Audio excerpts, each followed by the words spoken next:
कल्ब आजम साहब, माओं को अपने दिल बड़े कर लेने चाहिए जब वो अपने बेटों को ब्याहने लगें। जब वो अपने बेटों की शादी करने लगें तो उन्हें ये बात जान लेनी चाहिए कि जितना हक मेरा है अपने बेटे पर, उतना हक ही इसकी बीवी का भी है। ये बात याद रखिए कि जो हुकूक और फराइज बीवी पूरे कर सकती है वो माँ पूरे नहीं कर सकती, और जो माँ पूरे कर सकती है वो बीवी पूरे नहीं कर सकती।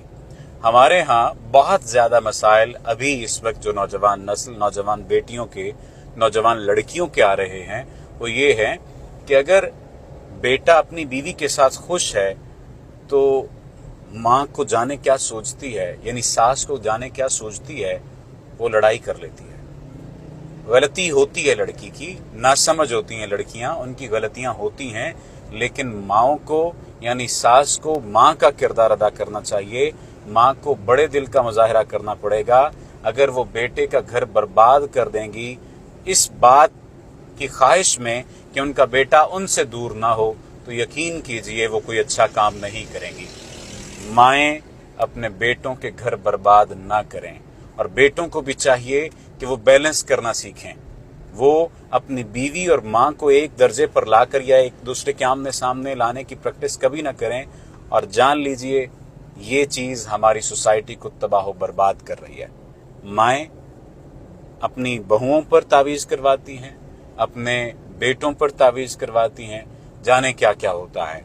और दूसरी जानिब क्या होता है कि अगर बेटी दूसरे घर चली जाती है तो उनके बेटे को यानी बेटी के शौहर को अपनी बेटी का मुरीद बनाने के लिए, उससे मोहब्बत करवाने के लिए भी तावीज़ धागे करवाए जाते हैं। यानी ये कौन सा कुलिया है, ये कौन सी चीज़ है, ये कौन सा हसद है, ये कौन सी बीमारी है जो इस मुआशरे को अपनी लपेट में ले चुकी है कि एक जानिब दूसरे की बेटी को जब ब्याह कर आप अपने घर लाते हैं तो उसके अगर हुकूक और फराइज अगर पूरा कर रहा है आपका बेटा तो वो बुरा बन रहा है, और अगर आपकी बेटी के साथ वो सही सलूक नहीं कर रहा तो वो बुरा बन रहा है, और अगर अच्छा कर रहा है तो वो बहुत अच्छा दामाद है, बहुत अच्छा बेटा है। आप अपने बेटे को किसी का अच्छा दामाद क्यों नहीं बनने देती? अपने बेटों को अच्छा दामाद बनने दें, अपनी बेटियों को अच्छी बहुओं बनने दें। और मैं एक बात वाज़ेह तौर पर आपसे कह दूं कि अपने बेटों का घर तबाह करके आपको सुकून नहीं मिलेगा। ये जो माएँ धमकियां देने लग जाती हैं ना कि तुम इसको छोड़ दो वरना मैं मर जाऊंगी, अरे भाई क्यों मर जाएंगी? या तो उसके वो जो हुकूक हैं वो आप पूरे कर सकती हैं तो फिर तो बात है, आप नहीं कर सकती पूरे। आप कहेंगे कि मैं आज सर जो है इतने गुस्से में क्यों है, वो इस वजह से दुख में है, तकलीफ में है कि आज मेरे पास एक केस आया, कल एक केस आया, उससे पहले एक केस आया, और वो बच्चियां तकलीफ में थी, वो दुख में थी, उनके घर टूटने के करीब आ चुके थे।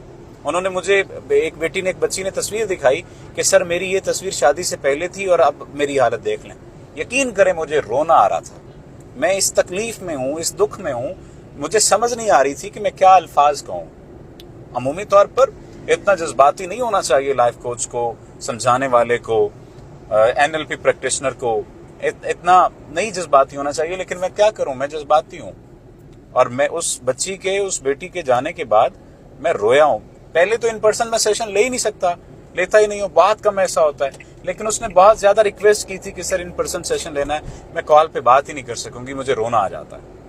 तो अल्लाह ताला उसके हाल पर रहम करे। बस उसकी सूरत हाल के बाद मैं ये चाहता हूँ कि आप अपने बेटों पर भी तवज्जो दें, अपनी बेटियों पर भी तवज्जो दें, और खुदारा ये न करें। और लड़के माओं को बैठ कर समझाएं, इमोशनल ब्लैकमेल ना वो बीवियों से हो और ना वो माओं से हो। केस वेरी टू वेरी करता है, लेकिन यहाँ पर जो केस आया उसकी रोशनी में मैं ये चाहता था कि ये बात आप तक पहुंचे। आपका बहुत शुक्रिया।